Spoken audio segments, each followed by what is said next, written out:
Hello, and welcome to our podcast for college Catholics, where we discuss faith and spirituality from a Catholic perspective. I am your host, Father Patrick. To find out more about this show, go to www.forcollegecatholics.org.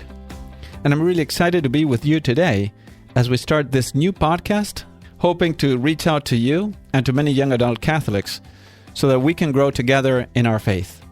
This podcast has taken several months in planning, so I'm really happy to start with this new episode.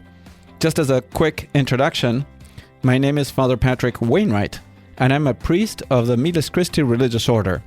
We are a religious order of priests and brothers, and we have our website that is www.mileschristi.org. There you can find out more about our charism, our goals, and also about all the activities that we have throughout the United States and in the world. And the main goal of this religious order is to seek the sanctification not only of the members, but also of lay Catholics, lay faithful, especially high school and college students, or if you want, all the young adult age group. I've been a priest for several years now, and I've been most of my life ministering to high school and college students. And this is why I thought it would be a great thing to do this podcast geared toward college students and to help strengthen the Catholic faith of so many young adults that are out there willing and desiring to know more about our faith. So in this first episode, I will be talking about why we're doing this podcast, what it will be about, and I'll talk a little bit about the structure that you can expect from future episodes. So don't forget to subscribe to our preferred podcast directory to receive our future episodes. Thank you so much for joining me, and I hope you enjoy the ride.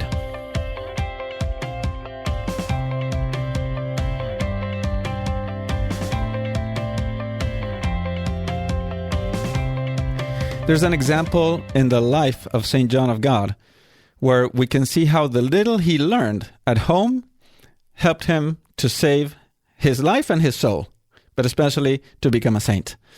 He was born in Portugal in 1495, and around the age of 8, for some reason, he disappeared from his house. So it's not known exactly why he disappeared, but he found himself homeless in the kingdom of Castile, which is in the opposite side of the Spanish peninsula from where he was born in Portugal. After being a shepherd for several years, he decided to join the army. Now he was close to adult age, so he joined the army, hoping to become successful as so many others had done. And, after being in a very dire situation, he would be able, hopefully, to be successful and be owner of his own life. So in the army, he fought several battles, and in the process, unfortunately, he lost his faith and his morals. Until at one point, as he was in a military expedition, he fell from his horse and was severely injured. And the enemy was about to take him prisoner, and he barely escaped from being taken prisoner.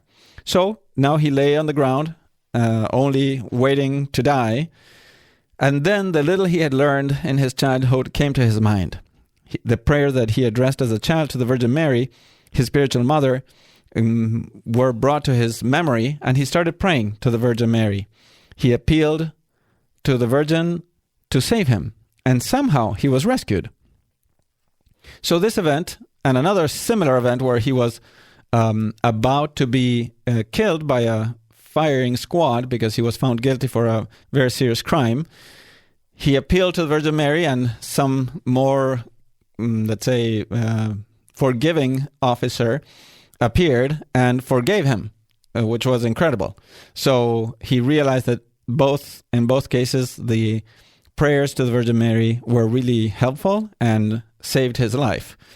So with these events, he noticed he had to turn to God. So that was the beginning of his conversion. But he didn't yet convert completely. He stayed in the army for several years. And then until finally he realized he had to go and do a good confession. So he went to the shrine of Santiago in Compostela. There he did his confession and completely changed his life.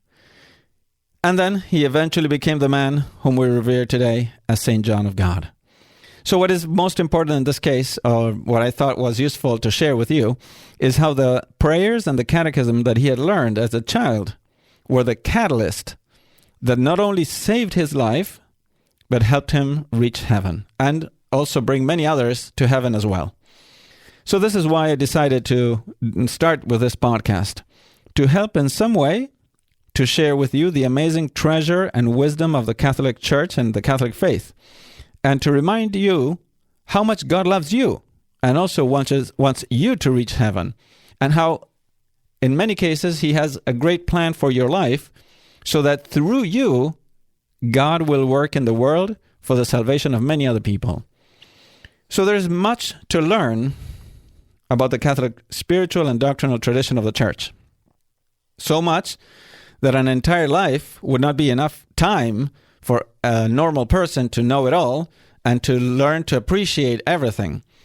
So it reminds me of a quote that is at the end of the Gospel of St. John that says, quote, that there are so many other things that Jesus did, but if these words were to be written individually, I do not think that the whole world would contain the books that would be written, unquote. And we find that in the Gospel of St. John, chapter 21, verse 25.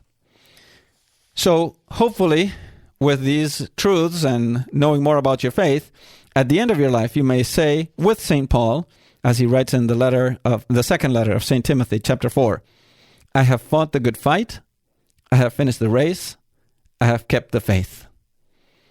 Now, as to what you can expect in these episodes, my plan is to present, first of all, in some 15 or 20 episodes, a certain, like an arc with a general summary of our faith, the commandments, the sacraments, and prayer. A quick summary if you want. And then in subsequent episodes, I plan to go more in depth in all of those areas of the faith. Most episodes will be me doing a solo podcast like this one, but in other episodes I will be interviewing different guests, sometimes priests of Miles Christi, sometimes other priests, and sometimes other lay people who are more knowledgeable in the faith. And in other types of episodes, I'll also have like a question and answer where some college students will call in or somehow write an email or so forth with their questions, and I will be more than willing to answer to the best of my ability. So this is why I encourage you to reach out to me with your questions, with your concerns about the faith, spiritual concerns as well, at info@forcollegecatholics.org. That will be the email through which you can reach me, info@forcollegecatholics.org. And I hope to answer sometimes in the program. So I'll read your email if I think it's useful for everyone to hear.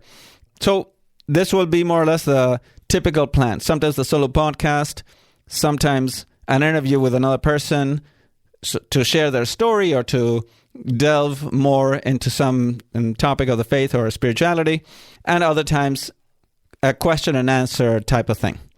So that's all for today. Thank you for staying with me to the end. Please make sure to check out our website, www.forcollegecatholics.org, and remember to subscribe to Apple or Google or Spotify to receive all the future episodes. And if you like this episode, please feel free to forward it to your friends to let them know about this podcast, and consider writing a positive review so that others may also be encouraged to listen to this podcast. So thank you so much, and we'll see you next time. May God bless your day.